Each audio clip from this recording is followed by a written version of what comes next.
All right, let's just jump right into this, because this is a wild one. You've got a universe filled with these corporate-sponsored, morally empty superheroes, and then, into that world, we drop an ancient, silent warrior whose entire life is about one thing: destroying evil. So what happens when that kind of unstoppable force meets a system that's completely, utterly corruptible? Well, it all kicks off with Vought International and their, super marketable motto: tomorrow's heroes, today's science. It sounds pretty inspiring, right? But we all know that behind that slick slogan is just a swamp of NDAs, unmarked graves, and enough ethical violations to fill an ocean. And yeah, that science is about to backfire in the most spectacular way you can imagine. See, Vought, in its infinite arrogance, wasn't happy with just creating heroes. No, they wanted to make gods who could teleport, who could open portals. But what happens when you start knocking on doors you are not at all prepared to open? What happens is a dimensional breach. We're talking deep in a sublevel of Vought Tower. An experiment that was supposed to create a tiny 6-inch opening instead rips a 15-foot-wide hole into somewhere else. The temperature spikes, the blast doors literally melt, and 37 scientists are just instantly turned into carbon shadows on the walls.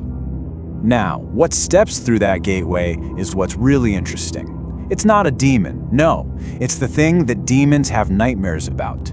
A figure in armor, the color of old bronze and dried blood, just walks through the hellfire like a man walking home from work.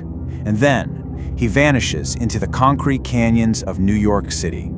For the first time in who even knows how long, the Doomslayer breathes air that doesn't reek of sulfur. But he can still smell evil. It's just different here. It's not demonic, it's human. It's the kind of corruption that wears expensive suits, smiles for the cameras, and is protected by a massive corporate machine. Look, the Slayer doesn't get the rules of this world, but what he does have is basically a PhD in violence and victims. And he's about to get a front row seat to what this place calls heroism. He just sees this blue and silver blur moving at almost 900 miles per hour. That blur is a train, completely high on Compound V, and he runs straight through a pedestrian named Erica Chen. The impact just atomizes her.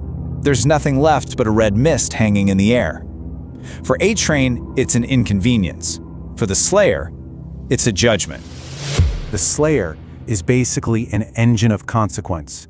He starts to track A-Train, but he gets diverted when he finds another one of these so-called heroes, the Deep, using his fame to assault a woman in an alley. The Slayer doesn't negotiate, he doesn't give a warning, he just intervenes. And when Starlight finally shows up, she's faced with a level of violence this whole system is designed to cover up, not prevent. And this moment perfectly shows the culture clash here. Starlight, who, still kind of believes in the system, she pleads with him, "You can't just execute him, there are consequences." She's talking about lawyers and PR spin and stock prices. The Slayer, he's thinking about a very different kind of consequence.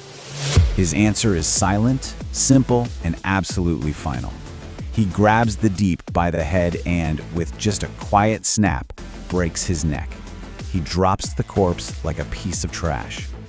Oh yes, he can, and he absolutely will execute him. Justice in this brand new world has a brand new face. So, killing a member of the Seven? That's like poking a god with a very sharp stick.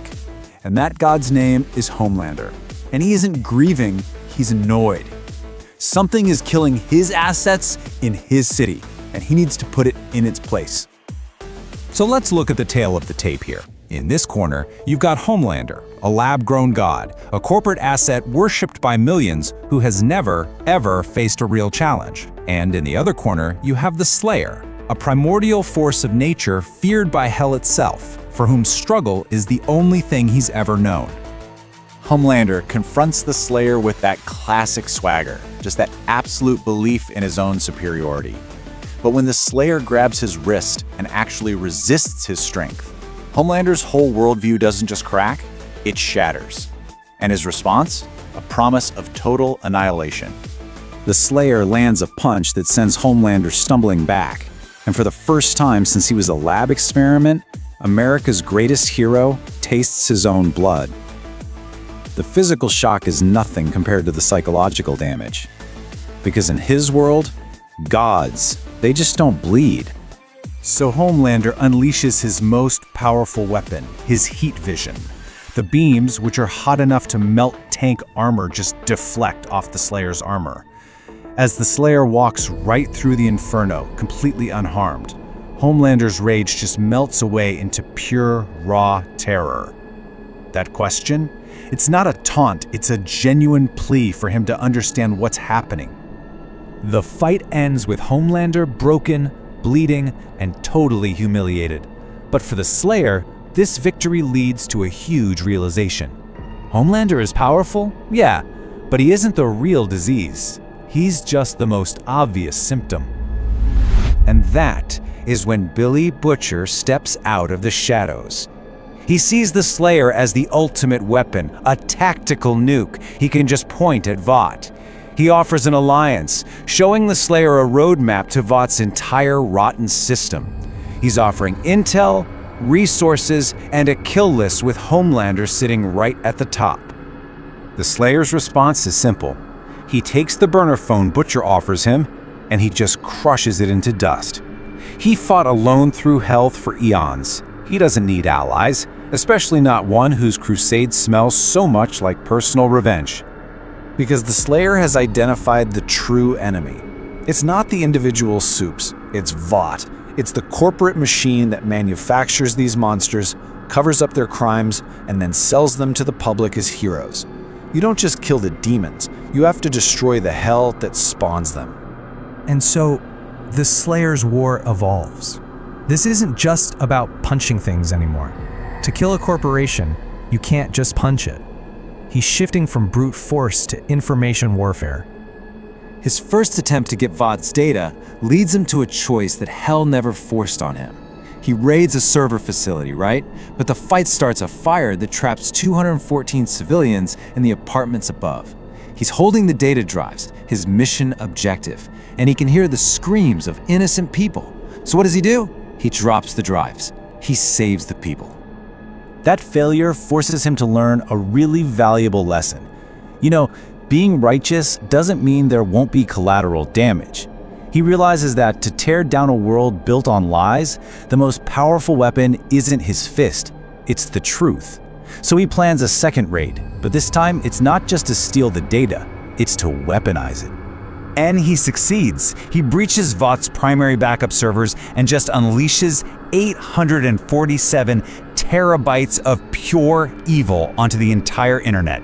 Every crime, every cover-up, every single victim. He doesn't just punch a hole in Vought's story, he obliterates it with an extinction-level event made of data. The data leak is a mortal wound to Vought. The system starts to collapse under the weight of its own evil.